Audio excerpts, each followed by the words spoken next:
Surviving Reality contains explicit content full of snark and sarcasm that may not be suitable for all audiences. Listener discretion is advised.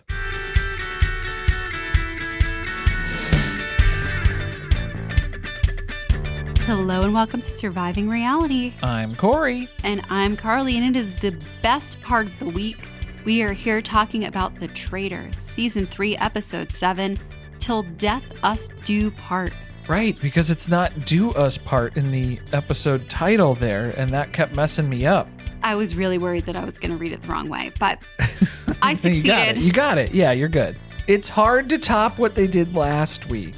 So it's not even fair to compare. As we know over on Surviving Sister Wives, comparison is the thief of joy. But the last episode was top notch. Very, very good. This one was kind of an in-between. We kind of knew where this was going. There wasn't really as much speculation or things to consider. There are still a couple different avenues, a couple different routes that this could take. And I still had theories going because that's just how my brain works. So does Tom. 45 different directions at all times, but that's okay. Tom's got a lot of theories this episode. Less salted cured meats and just about the same amount of theories. Yeah, maybe he took a little break from them and the brain's working again. Kind of cleared it up, cleared the haze there. We're out of the fog that he's been in for the first 6 episodes. Deli meat coma, just at the fridge like Tony Soprano. The faithful are circling as they try to catch their prey. At night, the traitors must commit their murder face to face in the most dramatic send-off the castle has ever seen. Very dramatic. I wish we could have seen. This whole episode was so theatrical. Everything, the outfits, the colors, Alan. It was all very dressed up. Yeah, and they really leaned into the wedding theme for the mission portion. And then I guess that was kind of tying into the end of the episode where you're walking down the aisle for the face-to-face murder. They go full camp when they decide that they're committed to a theme, that's for sure. Well, and you know, Tom was scared because I think he still thinks that people are actually being murdered on the show. Very concerned. Where we left off last week, Wes was banished, and the traitors are in the turret trying to figure out what they're going to do. Wes! Yes, Wes was banished. Didn't stand a chance at that round table against Boston Rob, man. So we didn't even get a theory of who they were thinking about murdering at the end of last episode. Normally there's a cliffhanger of, oh my gosh, who's it going to be? But no, we didn't even get to talk about that. The general consensus is traitors don't trust each other and everyone's out for themselves. It's that Spider-Man gif. Everybody's pointing at each other. Yeah. But then saying that they trust each other and that we're starting fresh, starting new. We all trust each other. We're working together again. Okay, how many times are they going to do that? Because Rob flat out at the end of the last episode said, I thought that we had come to an agreement. That was the second night in a row. So now, like this is the second night. Last night wasn't so great, but fool me once, shame on you. Fool me twice, shame on Rob, I guess, at this point. And he is not about to trust Danielle or Carolyn because they finally do get on the topic of who is going to be going. Who are they going to murder? Now, I think we came to the consensus last episode. Maybe Tom or Gabby, you could potentially pin that on Carolyn and or Danielle if you are Rob. So that could be something that could work for Rob. Our whole strategy revolved around the 3 different groups that competed together in the challenge and then the shields. Because Danielle and Carolyn were in the same group. Carolyn got the shield. And so if he could convince them to pick someone off from that group, could he pin it on them? So what was great, and I think that Rob knew that that was his play. That was going to be his angle because Carolyn and Danielle were able to confirm Carolyn has the shield. So we could pick these other 3 people from their group for murder and know that they will be successfully murdered. They then ask Rob, who got the shield from your group? And Rob goes, I don't feel comfortable sharing that. I don't think I'm going to say who got the shield because there's a lot of trust that's been broken in the turret. Kind of their own faults. Honestly, why would you say that first? Yeah, you were offering that up pretty quick that Carolyn got the shield. So that's kind of on you at that point. But I think that was a smart play of Rob to say, I'm not going to tell you who's got the shield in my group. Because then what's very interesting is when Rob throws out his suggestions. They're kind of going through a few different people. First, he says Derek, but Danielle, of course, doesn't want to do that because that's her best bud here. Because Danielle forgets that she's playing a game, and you are eventually going to have to start eliminating people who are your friends. She doesn't realize that, I guess. But they start just randomly guessing. They're throwing out names. Sam, Sierra, Dylan, which is funny that Rob threw Dylan out. Yeah, that was his own suggestion. It didn't come from Danielle or Carolyn. It didn't come from them because then they vetoed it too. Well, I mean, Danielle definitely said no to Dylan, but it's funny because Rob knows that Dylan has the shield. So he wanted them to waste a murder on Dylan, which is incredible to go that route. It didn't click for me at first because I forgot that Dylan had a shield. And so I was horrified that he threw Dylan's name out there. Me too. Yeah, my initial reaction was, oh my gosh, Rob, what are you doing? But then we remembered, oh my God, yeah, he has the shield. So that makes me think with Rob throwing out Derek's name first, maybe he thought that Derek had a shield. Maybe Derek even told him that he did have a shield because he went so hard for him at the round table. Well, and Danielle confirmed that, I can't murder Derek, not just because he's my friend, but also because he told me that he didn't have a shield. That would look suspicious if anyone else knew that information. So she does confirm to Rob that Derek doesn't have a shield. Oh, so see, she's given up way too much information in the turret. Danielle, you're not doing this right. Yeah, she's really terrible at this because there was no traitor in Derek's group. Right. We had no insight into that group. So that was a dangerous one. Well, yeah, it was a dangerous one. That's when I thought that Rob was just throwing that name out there. That was the riskiest one because you have no idea who's in that group. The way the conversation is going, though, it doesn't look like we're landing on a murder because every name that Rob throws out there, Danielle and Carolyn are both saying, no, we can't do that one. So what happens if the traitors disagree and they don't decide on a murder? It's been 3 seasons. We don't know what happens with that. Neither do the producers. I think they had Pikachu face. They were like, fuck, we didn't really think through this. What's the backup plan? I think you just have to pick one. I think you still have to pick somebody. Pick Carolyn. Whose birthday is first? Who's the oldest? Who's the youngest? Oh, one of you is going to be the one to make the decision tonight. It's rock, paper, scissors tournament again. Dylan stands the best chance. So this is a total surprise. We don't see them write a name on the sheet. We don't see them seal it. They didn't come to an agreement from what we were shown. We don't even know if they picked anybody at this point. We don't know if this is about to be an unprecedented move in the game where they have to come up with a new set of rules of what happens when the traitors decide that they can't agree on a murder. And that brings us to breakfast. And I think the theme of this breakfast was just shitting on Ivar because Brittany was just going in on how she doesn't like Ivar, how all he does is make tea. I mean, he's British, Brittany. I mean, they drink a lot of tea. It's a full-time job over there for a lot of that, I think, just the consumption alone. But referring to him as a piece of furniture in the castle, I think that was maybe a little too far. I don't know if she's really that wrong. Him and Sam, like they're here, but what are they contributing? Okay, for 1 second, I thought, oh, that's kind of rough that she had said that about Ivar. And then Gabby walks in and she's strategizing in the open about Ivar while Ivar is sitting at the end of the table. So she didn't have a read on Ivar being in the room. She did not clock that. She did not sense his presence. So maybe there is an inanimate object sort of energy about him. Nobody even defends him. Nobody's like, hey, girl, shh, he's there. He has to speak up and say, hey, I'm down here. That's me. I have to tell you, this is such a me move. To talk shit about someone and then realize that they're right there. That has happened to me so many times in my life. I get it, Gabby. She's growing on me. Oh my God, where did you come from? That happens a couple times in this episode where someone just shows up out of nowhere. So we're piling everyone in, the breakfast crew. Tom, this is where his theories start. He's sharing them at the breakfast table. And he's thinking Dylan and Derek are sus. That's his first thought of the day. I didn't even catch that one. Oh, there's so many theories to pick up. See, this is the problem. When you're a faithful who just constantly throws out names one after another and those theories change on a minute-by-minute basis, nobody takes you seriously. Well, and here's the thing. Yeah, if you're going to throw out everybody's name, you're bound to be right at some point. So that doesn't mean that you are right. He's kind of like a mentalist in that way, where he's throwing out a bunch of guesses, but then people are only remembering the ones that stick. I don't know if anyone's giving him credit for getting anything right at this point. Not at this point, yeah. No.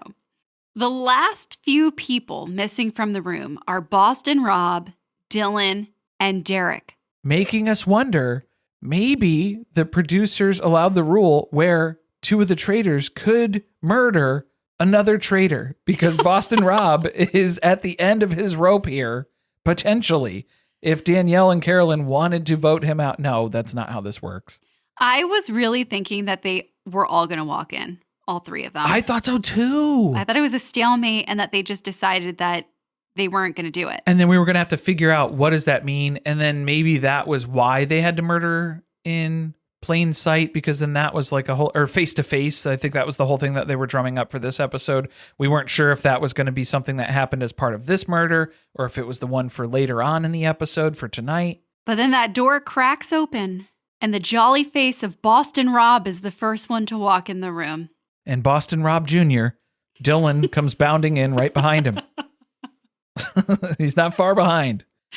Danielle, not happy, as though she thought that maybe they did murder Boston Rob. And she just blanked out on it. She just has no recollection of it, maybe. But man, the way she turned her face, if you go back and look at that wide shot of when Boston, that's his first name. I think Ivar thinks that Boston Rob's first name is Boston. Just like how many people think that Ivar's name is Iva, I guess. Is that because that's how Boston Rob pronounces it? Well, and he's the only one who's been saying his name? At the round tables, he's the only one who talks to him. So yeah, when they're talking to Iva. Well, and I think between Boston Rob's accent and Ivar's accent, it comes off as Ivar. Oh, so Iva. Everyone's just confused about the pronunciation. Nobody's getting the captions like we get. We have an unfair advantage in that. But Danielle's face when the last two people are walking in the door, she turns away from the door and makes a stink face. So it's just like, oh my God, what are you doing? How are you playing this up like this? Then she just starts sobbing. That's the go-to move for her, though. I know, but it's too much. Derek's gone. That's why she's crying. Everybody is looking at her like, okay, it's a little much. There's like a lot of waterworks. We know that they had a friendship, but it almost feels like there's a little guilt behind these tears. That's what I would be thinking. Some suspicions are arising, yes. We flash back to the turret conversation. It seems like this is kind of the making things right between Danielle and Rob. Rob wanted the revenge of Derek, so he was trying to go for the murder on Derek. I don't know why he fought so hard for that, because again, all signs point to Boston Rob if you're going to murder Derek. His critical mistake was not getting a shield. Oh gosh, that would have explained so much away, but he wasn't able to do that. He really should have fought for that. He didn't stand a chance against Dylan's rock, paper, scissors skills, though. Yeah, she traded her best ally in the entire game for a fresh start with two traitors who she cannot trust and who don't trust her. What a play.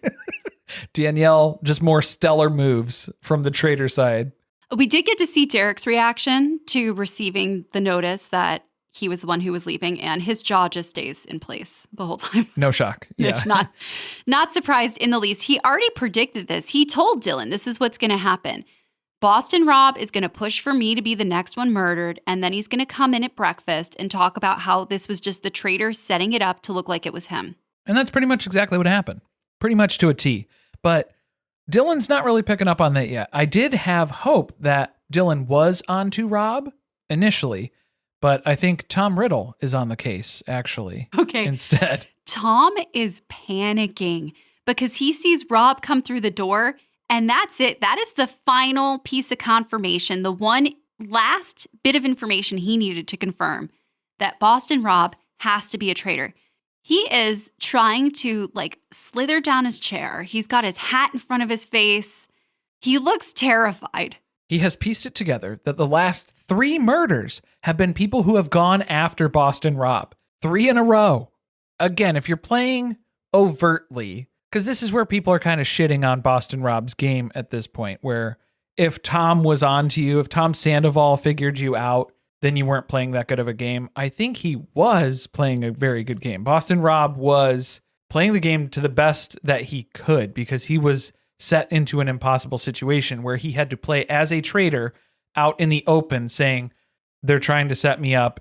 Clearly, it's trying to convince everyone that I am a traitor, but I'm not a traitor. And that's a hard spot to be in as a traitor. I guess, but there was also this element of just retribution against anybody who said his name, which in this game is hard because you look suspicious. It's not helping. He needed the shield, or they needed to misfire on murdering Dylan. I think that was why he originally threw that out there, because then that could play as a cover then for him, where he could even say, oh, they tried to murder me, but I had a shield. Because if he had Dylan in agreement with him on that, where he could say that, I think in his group, though, who else was in there? Sierra and Wes, but Wes was banished. Yeah, Wes left the castle on his own accord. Yeah, well, kind of. And so I think out of that group, he might have been able to work that in there to say, oh, they tried to murder me or something like that too. Another way to spin it or come up with reasoning for that. He could tell other people that he had a shield and that was why he didn't get murdered. So it could have been a play like that. I feel like that was why he was strategizing to go for Dylan and waste a murder. So then it looks like there was a wasted murder or a misfire against him even. But instead we went the most obvious play, which was to get rid of Derek. And so then the last words that Derek had, his last conversation in the house before going to bed, was with Dylan. And Dylan lets Rob know, hey, I got a name from Derek last night. Technically, he got 2 names from Derek last night, but he's only telling Rob about one right now. So does Dylan know what's going on now? Because he does have 2 names. Is he going to give him one of the 2 names? What's happening? At that point, when he said he has a name, he got a name from Derek last night, I thought, oh, he's going to tell Rob Brittany, but he's not going to tell Rob about Rob. And he knows that Rob is a traitor now. That was my initial thought when Dylan said he has a name from Derek. You're a hopeful, not a faithful. It's true. That's what I'm going to That's no good. label that is. That's no good. Yeah, there is no hopeful class in this game here that we're playing. Alan comes in. He discards Derek's photograph onto the floor. He's wearing all white. It's very monochromatic. Okay, yeah. Kardashian, almost. He's even got it, like the hair, he's got some white in it. And he tells them they're going to have to pair up for this next challenge. And it could be life or death. So make sure you choose your partner very carefully. So they're all thinking about that as they leave breakfast. And of course, they have their little side conversations that break off. Sierra, I think, has been severely underestimated in this game because she's off to the side in a group with some of the other women, including Carolyn. And she is mentioning that Danielle, there's something off with her, just the way she was reacting at breakfast. She's been watching her for a while, and something is up. And this is what, like the 3rd or 4th time that she's been correct about someone coming out of breakfast? I mean, there must be something in the tea that Ivar's whipping up. So I think that's what we can credit this to. Just very alert. She's onto it. Now Dylan continues the conversation that he kind of started at the breakfast table with Boston Rob. And he confesses everything. He gives him every single detail of what Derek told him last night. No, Dylan, no. You needed to play that close to the chest. So not only is Brittany on Derek's list, Rob, he also named you. He was pretty sure that the both of you were traitors. And Dylan makes it abundantly clear. I'm not going to repeat that part of it because he did say your name, and I'm not going to tell people that part. But he said Brittany. And Tom Sandoval walks in on the walk and talk that is flying by him as he's coming out of the bathroom.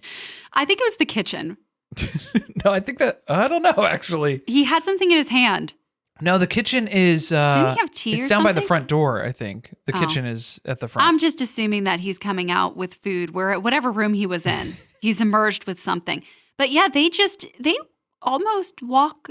They do walk through him.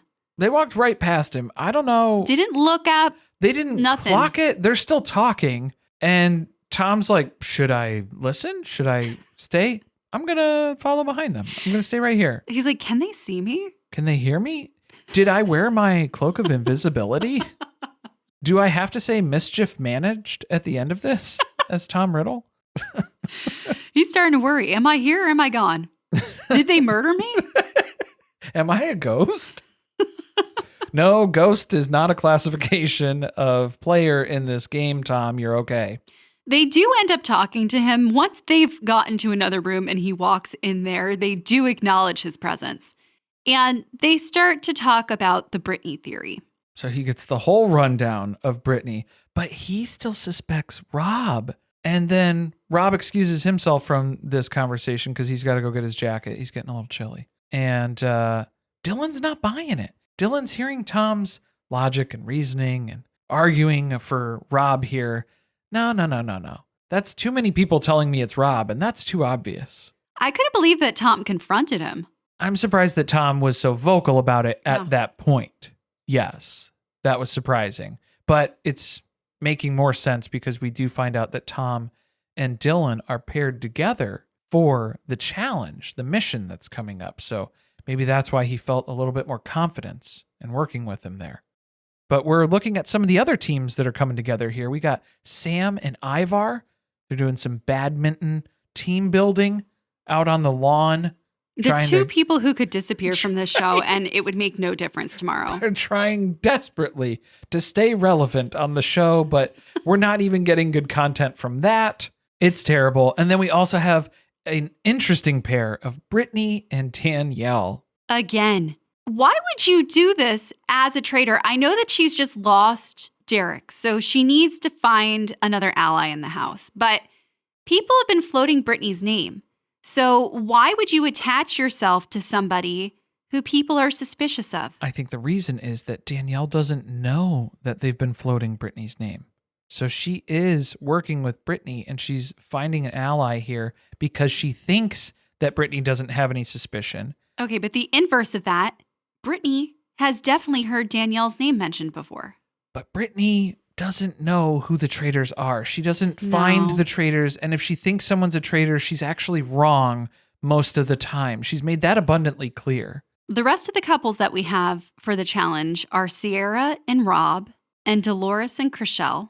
And the last group is Carolyn and Gabby. I like that pairing. That's a good team. Good combo there. Yeah. So everybody heads outside. Alan is dressed up as a bride. And they find out what they have to do here. These couples, their pairings, they are going to be going head to head with another couple. And the pairs are going to be battling for, obviously there's some money for the prize pot here. Up to $27,000 is up for grabs. But then also we'll be battling out for shields. So the pairs that win will get shields and they'll be protected from murder. The pairs that lose, those are going to be the people who are up for murder tonight. So that means we have 3 shields that are in play again. Nope, it would be 6, technically. Oh. It's 3 pairs. Sets. Yeah, 3 pairs. 3 pairs. Yeah, you're right. That's still a lot. Why do I feel like they're being really generous with the shields this season? That's like 50%. Yeah, it's half of the group here. The other night, it was only 2. 2 people had shields. So I feel like there's a couple of different variations here, some swings and momentum that they're looking to make here. As soon as they headed out to that creepy house in the woods, I knew this was not going to be good. If you've seen seasons 1 and 2 for the US and the UK version, you know only bad things happen in this cabin. There's just stuff that gets dumped on people. There's usually lights that are turning off. If you're afraid of the dark and you're afraid of creepy crawly things on you, this is not the place to be. This is always the fear factor type challenge. And that was confirmed when Alan tells them all they're going to have to do is hold your partner's hand for 8 minutes and not let go. That seems pretty easy, a little too easy. So then the question arises, what's the catch here? And then the question evolves into, what's in the box? They bring out these like plexiglass boxes that they're going to have to place their hands into, and that's where they're going to hold hands. And of course, there is a top to the box, so that means we're going to be dropping things in here. They're also given goggles, another bad sign. Now, was there an embalmed hand of a psychic in there that you have to say, talk to me at some point? We watched that movie last night and I am still I'm so disturbed. I made Carly watch Talk to Me last night. That's the name of the movie. So if you know the film. Don't watch it. Carly didn't like it. She got super stressed out, but it's a good movie. So don't besmirch the film because it made you feel a certain way. No, I mean, and I'm pretty good with scary movies, but it was too much for me. That was a good one. I liked it. Top of the list. Highly recommend. Macy didn't sleep last night. She sat up looking around the room all night. Well, Lala looks very adorable. She is ready for the nuptials to begin. So as the handshakes take place here, we start off with some millipedes, which are just big, creepy, crawly guys. Lots of legs. So it probably feels a little weird. And the first two couples we have facing off against each other are Rob and Sierra, and then Chriselle and Dolores. Rob is working really hard to get Sierra to not pay attention to anything that's going on around her. I think, this is a good strategy. He is talking her through this and is doing a good job of keeping her mind occupied so she doesn't have to think about the challenge at hand. Their strategy was close your eyes. If you don't want to see what's coming, you don't want to see what's on your hand, just close your eyes. And that is probably what Dolores and Chriselle should have done. Yeah. Chriselle seems to quit before they even take the millipede out of its container. It didn't even get near her, and she's already let go of Dolores's hand and retracted from the box. So they're out about 10 seconds into this challenge, I think. Technically, it didn't even start because they didn't even put a bug in the box yet. Yeah, so that didn't work out. And Dolores is now regretting her choice. She thought she had a pretty good arrangement here, that Chriselle would be a strong partner. Turns out, not for this one. It's not a good one. She didn't even try. That's the part that hurts. Yeah. Is that you didn't even let them set it on you. You should have just closed your eyes, and then you probably wouldn't have even noticed. Or you should at least ask your partner if they're okay with quitting. She just pulled her hand away and that was it. It was over. If I was Dolores, I would have a death grip on her hand. I wouldn't even let her retract that hand out of there. I'm not letting go. Come on. And that's only the beginning. Of course, the millipedes we're starting with the least disgusting thing that they're about to drop into the box. And then they say scorpions, but did they look like scorpions? They're not traditional scorpions with the big stinger on them and stuff. I didn't need to know the details. Yeah. It was bad enough. And they're putting things in here that have claws. See, that's where I'm starting to draw the line. All the little legs, gross. I don't think I would enjoy the sensory experience, but I can get past that. Something with a stinger or with claws, now I'm very unhappy. If I'm getting bit or scritched, I'm not a fan. No. Do I need shots or anything before I put my hand in here? It would be an antidote afterwards, maybe, if something did happen, I guess. But they don't stop there because that's the stuff that's going on their hand in the box. But then they start dumping cockroaches, crickets, and mealworms onto the players just from up above. So it's just landing on them head first. They love doing that. Was there a lot of dirt in the bottom of the buckets too? Well, I think the mealworms, that's what people were saying, that the smell was very unpleasant too. So depending on the cockroaches, they might be a little stinky. And then the mealworms, definitely. Okay, I always hate this because you can tell, and the women are expressing it, they're going down their bras. It's going down people's clothes. All these little bugs, they're down the back of your shirt, they're down the front of your shirt, they're in your hair. It's terrible. See, Tom wore his top hat, which that was actually a pretty good strategy. Little did he know. I'm kind of surprised that they let him wear it. Well, they did tell them to dress up, so he did dress up. That's how you elevate that outfit. I would wear a hat to every challenge because I would be so paranoid that this is going to be the one that they were going to dump bugs on us. A full bodysuit underneath. That's what I would have. A hood. I have a hood that goes under the hat so that nothing goes down the back of my shirt. Just a wetsuit in general. I'd be I don't care if there's water or not. I'm wearing the fucking wetsuit. So you better leave that in my closet because I'm taking it to every single challenge now. It's like a spandex leotard underneath everything. Just one big piece. Full body suit. Nothing is getting in here. Did they let them shower after this? They must have. I mean, they probably did, but they did it with the glitter challenge. The glitter, I think that's the part for me, because even Derek at the round table last night in the last episode, he still had a little tiny piece of glitter on his cheek. So That must just be in the ventilation system now or It's probably something. in the cars. They sat in the cars. Yep, yeah. So now I can't even imagine how many cockroaches, crickets, and mealworms they have just all around the castle and in the cars and in the vehicles at this point now too. But I think what was brutal about that too was they were dumping them on each group. It was one person at a time though at first. So when the first one hit, I'd the rather other be person, first. well, yeah, because then that was unsuspecting. Now the next person knows I'm about to get a bucket of stuff dumped on me. And then they started doing them at the same time eventually after that, because this is an ongoing thing. For 8 minutes. Yeah, they're continuing to add to this, but it's usually about 1.5 to 2 minutes for each sort of part that they're adding in here. Because now we get to the final part of the 8 minutes, which is just draping a large snake over your shoulders. Which I felt like Sam should have at least some familiarity with. It's a very Britney Spears sort of moment for him. Yeah.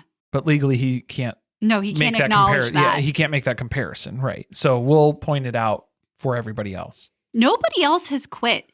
We had Chriselle and Dolores out right away, but now everyone's got snakes wrapped around them. See, this was the part where Gabby and Carolyn were really wavering when it came to the snake, and they each had a snake on their shoulder. But let me tell you, if I were Gabby or Carolyn and we made it to the snake and I had the snake on me for 30 seconds, a minute at that point, and we have a minute to go, 30 seconds, a minute to go, and then you pull your hand out of the box, I would be furious. Unforgivable. Oh, we did not go through 7.5 minutes of torture for you to quit at the end because of a freaking snake. We did not come this far to Also, quit now. Everyone is screaming. Like, I would be concerned. There's bugs, there's the snakes. Like, maybe we don't make them upset.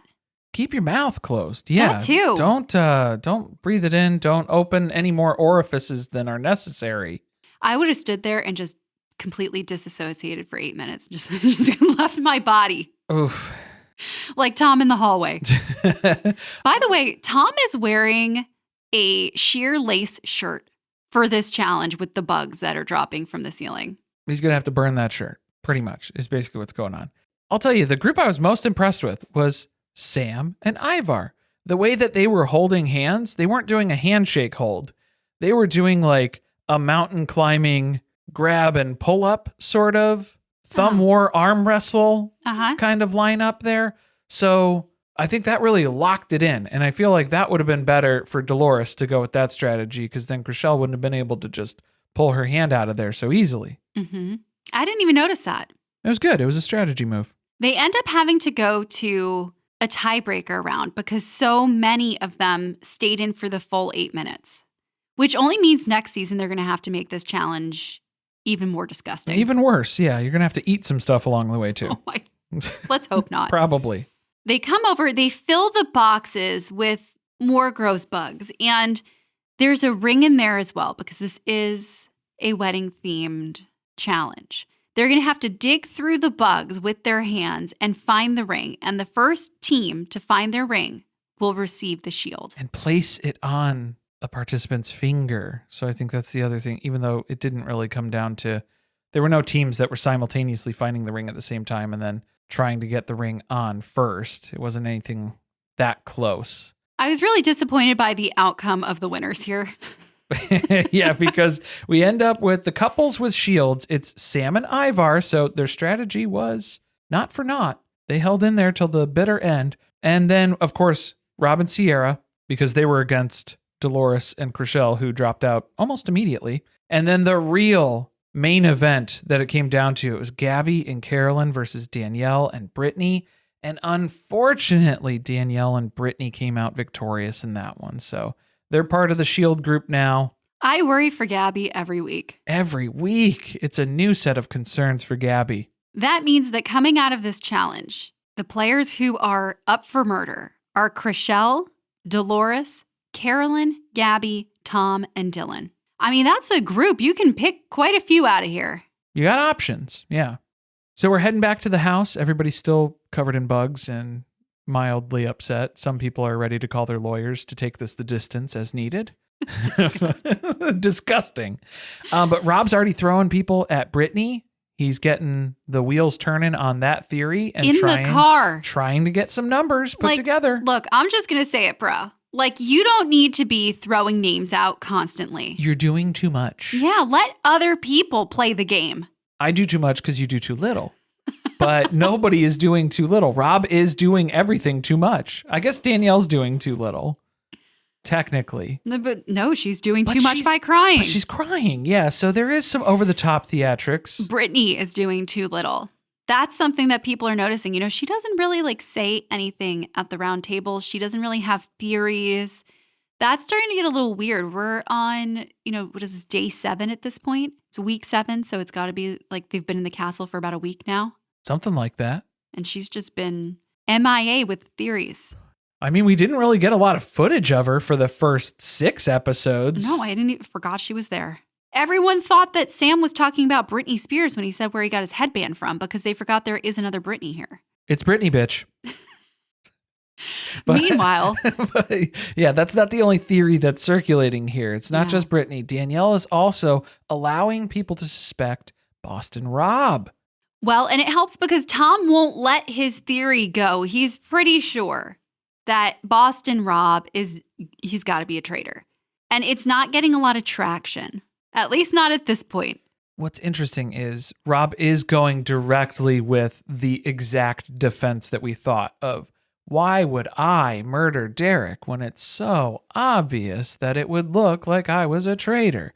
So that was definitely where we thought that was going to go. And that's exactly the route that he is sticking to here. Yeah, he's missing the element of chaos that makes the traitors successful. It worked for about 2 weeks, but you can't do the same thing for 3, 4, 5 weeks, especially as a traitor when you're out in the open like that. You can wiggle your way out of a few sticky situations here and there, but you cannot keep doing it would be so obvious and I am being framed kind of mindset.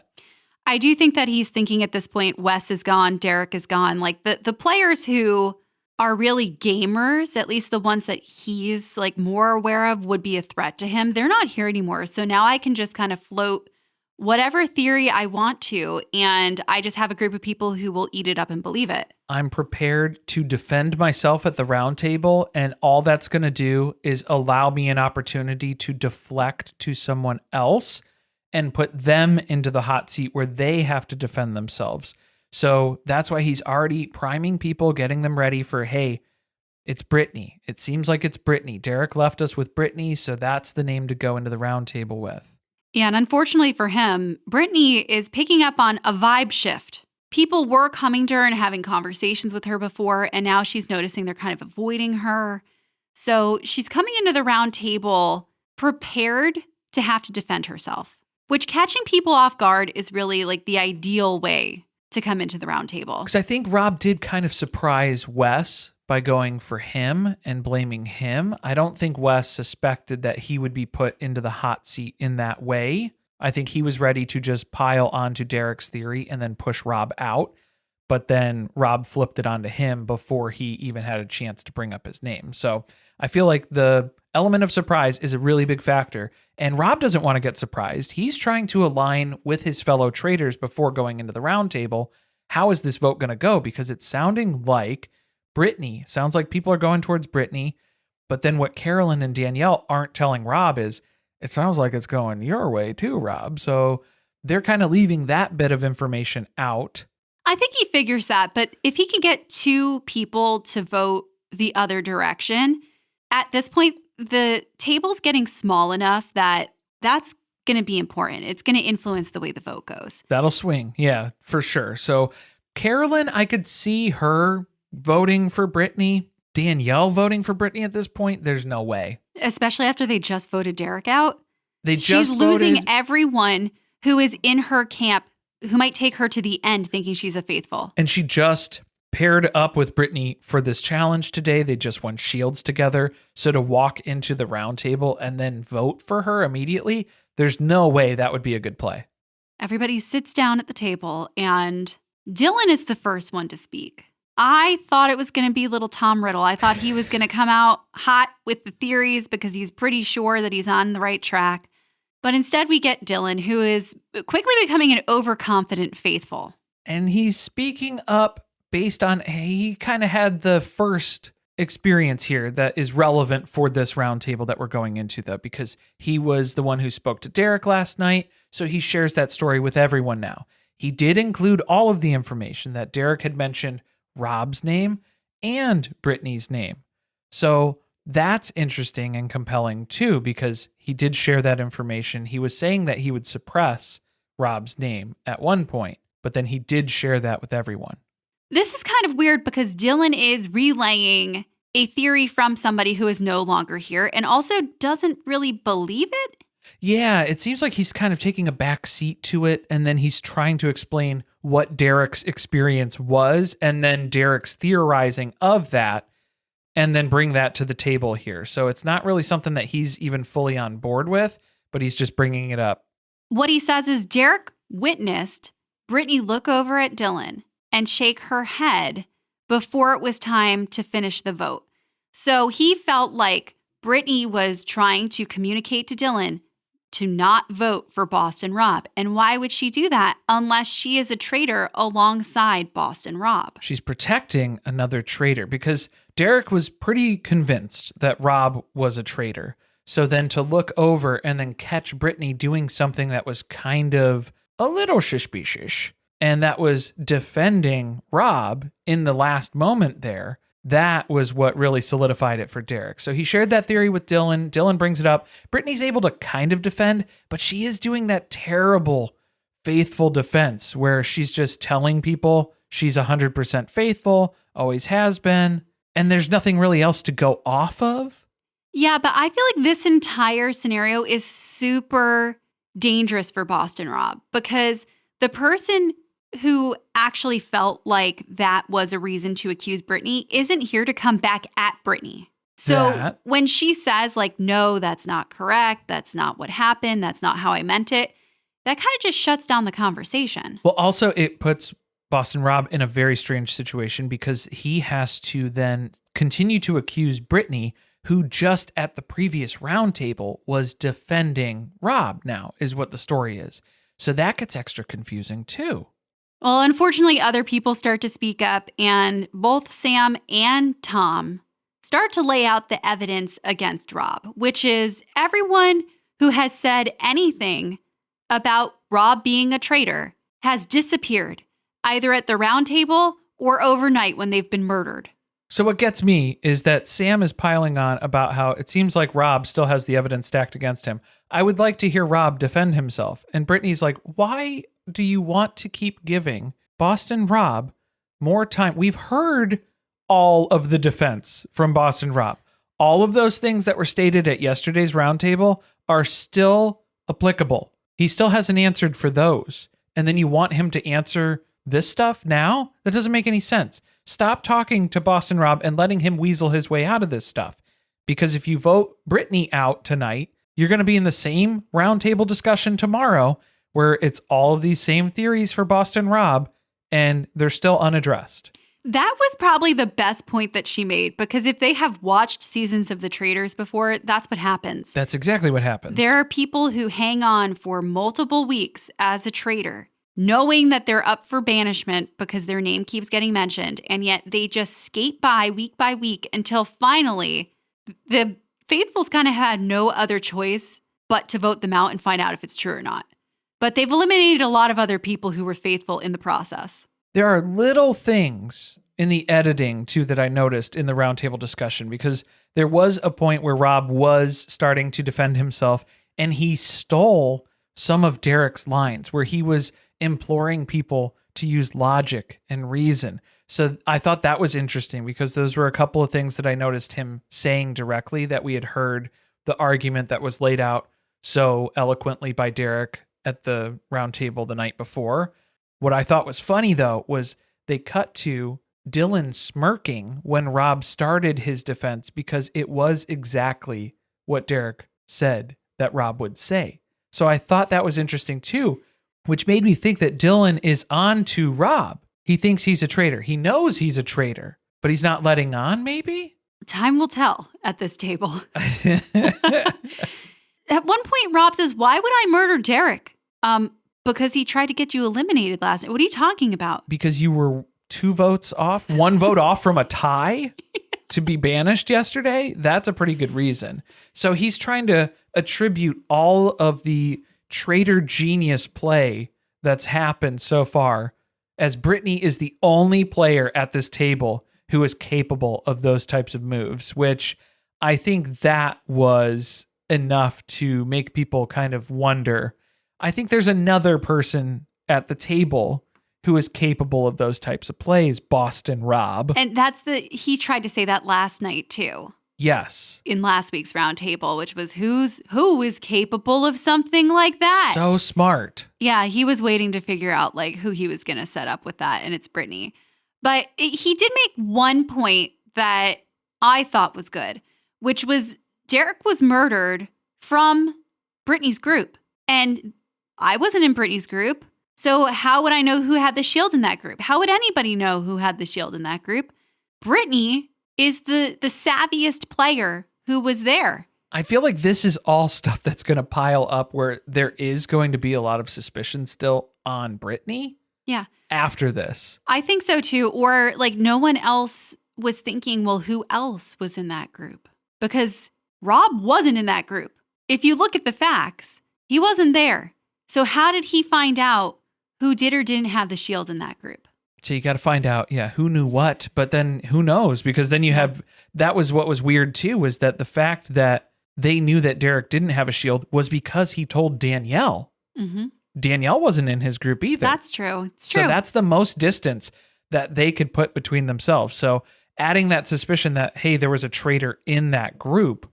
It's a theory that down the road may or may not stick. And it keeps people away from you. But Brittany's final argument here is that she's just reminding everyone, I have been wrong about everybody. So I don't think that was a good way to close that argument either, of letting people know, because I think they've made that statement before a couple of times. The only thing worse than a traitor at the round table is a bad faithful. And you're just painting yourself as a bad faithful at this point. But she's not a loud bad faithful. It's not like she's getting the rest of the group to vote against people. She's being influenced by other people, and her own gut isn't telling her to go in a different direction. Unlike Rob, who just miraculously clocked a traitor pretty much out of nowhere after entering the house. And then is immediately going after 2 faithfuls in a row. But they don't know that at this point. They knew that Wes was a faithful when he left. The vote starts, and I'm going to go through people who had votes that didn't make sense for people whose names didn't get talked about at all. Chriselle votes for Tom just because she doesn't think it's Boston Rob, and she doesn't think that it's Brittany. So, all else fails, I'm going to vote for you just because I dislike you. Hate you as a human being. And at that moment, I thought for a second, oh my God, is everybody going to do a throwaway vote for Tom, and Tom is just going to get miraculously voted out, banished? Because nobody wanted to vote between the 2 people that were actually campaigning here? That's happened before. It's extra funny just because Tom is so paranoid that he really thinks that people are coming for him, whether it's the traitors trying to murder him or getting banished at the table. He really thinks that people view him as a threat, and that's why this keeps happening. And it's just because she didn't want to vote for either of the 2 popular choices, and she just hates him. That's a good enough of reason. Yeah, I guess you could do that. Dylan is the big wild card here because we're thinking, did he figure it out that it's Rob? He votes for Gabby. And this is not the first time that he's voted for Gabby either. And the reason that he gives is that he doesn't believe that Rob or Brittany are traitors. So he's another one who doesn't think it's either of the choices presented tonight. That makes it super suspicious. I think that adds a ton of suspicion on Brittany. And then that starts to add some suspicion on Dylan, too. I would think that he was a traitor who didn't want to vote out a traitor. Exactly. Yeah. I wonder if he was thinking, well, what if Rob stays? Because I don't want to look as though I've turned on Rob, because that could lead to bad things for me. Yeah, but this puts you in a bad situation, too, because now it looks like you're covering. It looks like you're covering and you didn't want to vote for another traitor. Yeah, and if other people are convinced that they're both traitors, yep, Brittany and Rob, then that's even more suspicious. You're getting lumped into that too, and it's going to be dangerous here. I was honestly surprised about Sierra's vote too, because she voted for Brittany. And well, they trauma bonded during the challenge. That convinces me. I think that was why Rob had picked her. I think he was looking to add faithfuls who he has in his favor and who trust in him completely. And I think Sierra was all in on Boston Rob. I think he had Dylan and he had Sierra. So he was actually in a pretty good spot of recruiting faithfuls who trusted him. Yeah, but he did look totally betrayed when Dylan voted for Gabby. Just because that's a throwaway vote. It wasn't going to help. No. I mean, when we got down to it. He needed Dylan to vote for Brittany. Because the traitor block voted for Rob. It was Danielle and Carolyn. They both went for Rob. I know we said Danielle really can't walk back the relationship that she's built with Brittany, though. That would look weird. Honestly, I wouldn't put it past Danielle to vote for Brittany for absolutely no other reason, because she has made so many other misplays and horrible decisions throughout this game. So I wouldn't have been surprised, actually. And I'm more surprised that she did vote for Rob in this instance. Yeah, I think Carolyn just took a calculated risk. And it worked out because, I mean, that was the majority vote, overwhelming. They didn't even have to, it didn't come down to the wire, but they had to reveal the rest of the votes.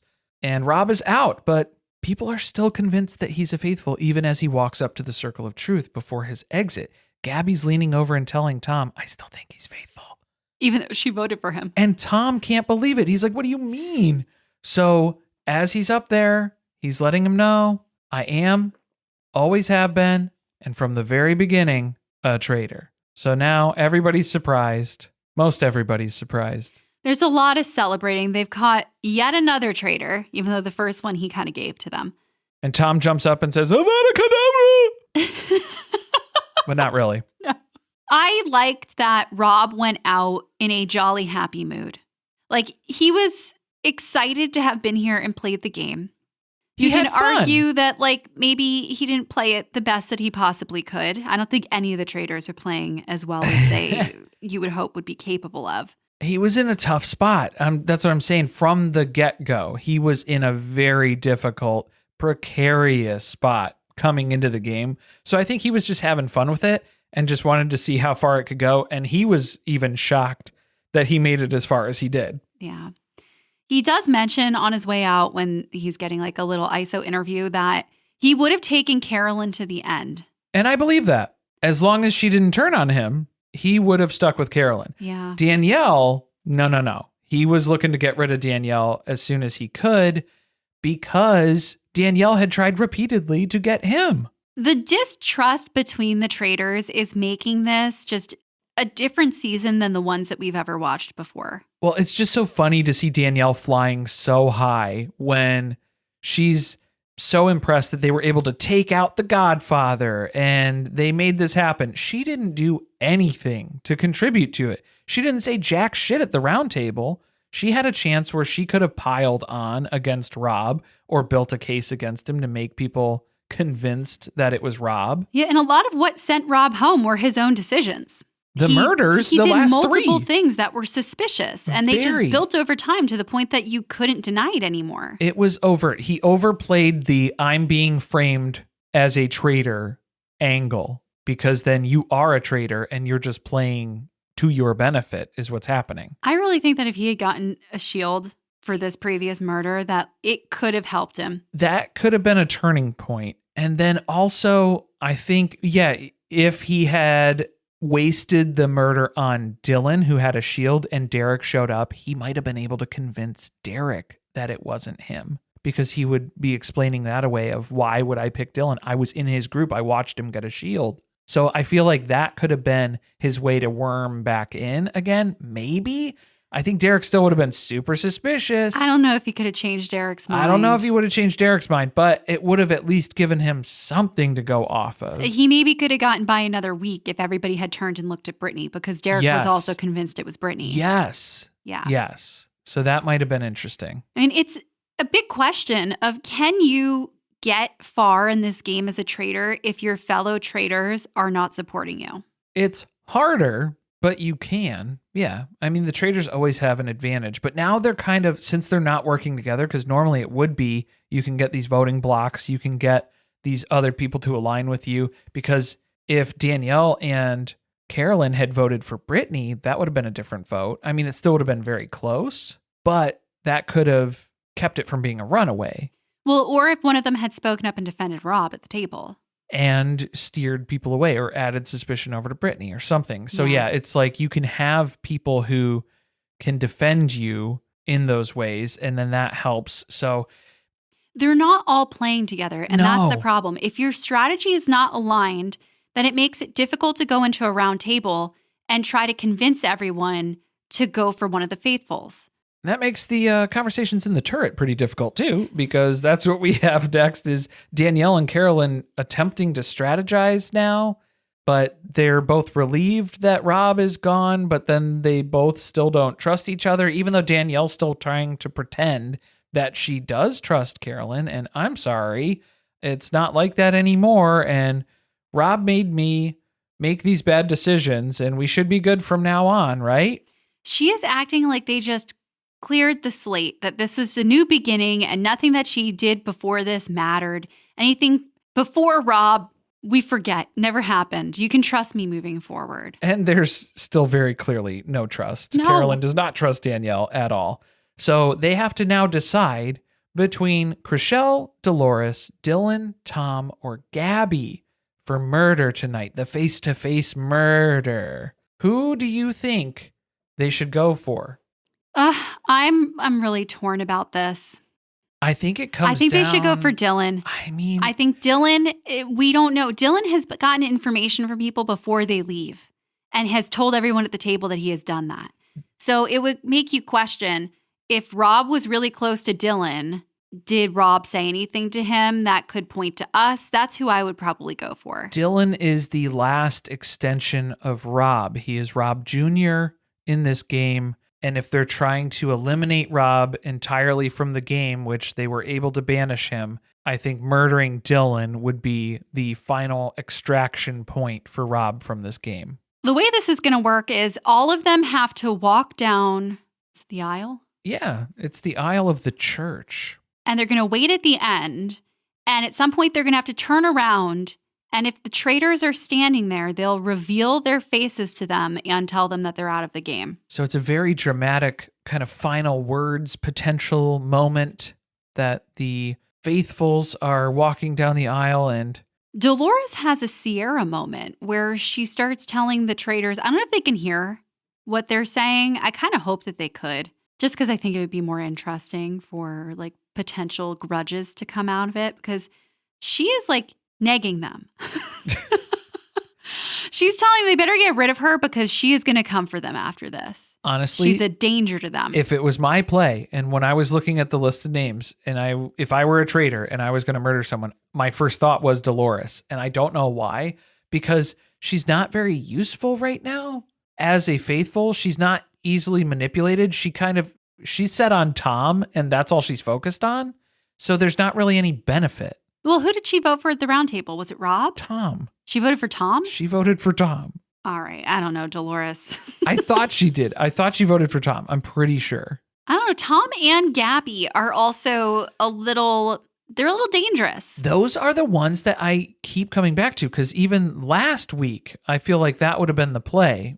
I was between Tom and Gabby. So I think if you're faced with Tom and Gabby again. Well, I don't know if Carolyn would go for Gabby. She just built this trust working with Gabby in this competition. Right. So So that seems like it not would a great lead idea. to Tom then. And I mean, I guess that could be a thing, because basically Tom is then credited with forcing the vote and pushing for Rob. So they kind of credit Tom in this round table for getting Rob out. So then that could be a statement of, yeah, you find a traitor, you pay for it. That's a good point. So that could be interesting.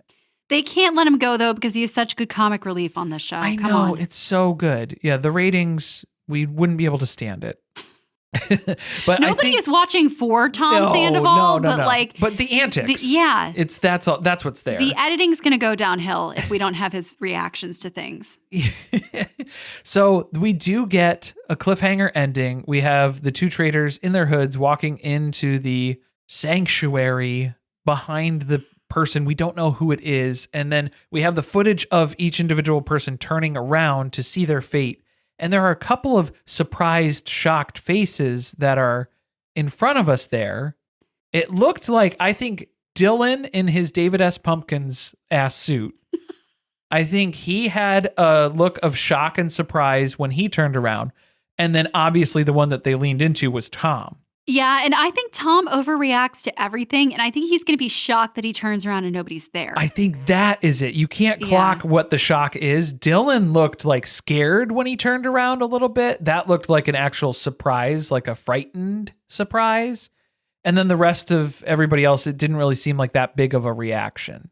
So I would think maybe based on reaction theorizing, I would guess between Dylan or Tom as the murder. Yeah. Yeah, I would go with Dylan, but we shall find out next week.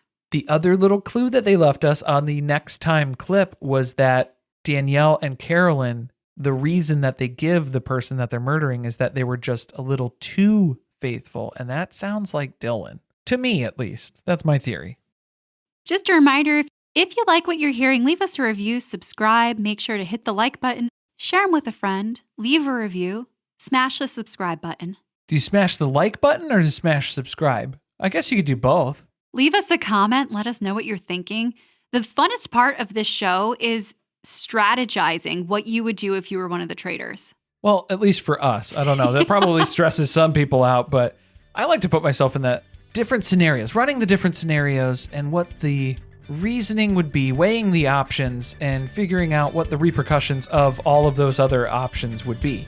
So let's chat about that in the comments. Or if you're on our Patreon, patreon.com/survivingpod, we can also talk over on the Discord. We've got an entire channel dedicated to chatting about the traitors. And not just the US version. But the women and the children. Australia's popping off in there too. We're going to be having some watch parties for the Australia version. Oh yeah, those will be happening on Monday nights. So stay tuned for that. Thanks for listening. See you next time.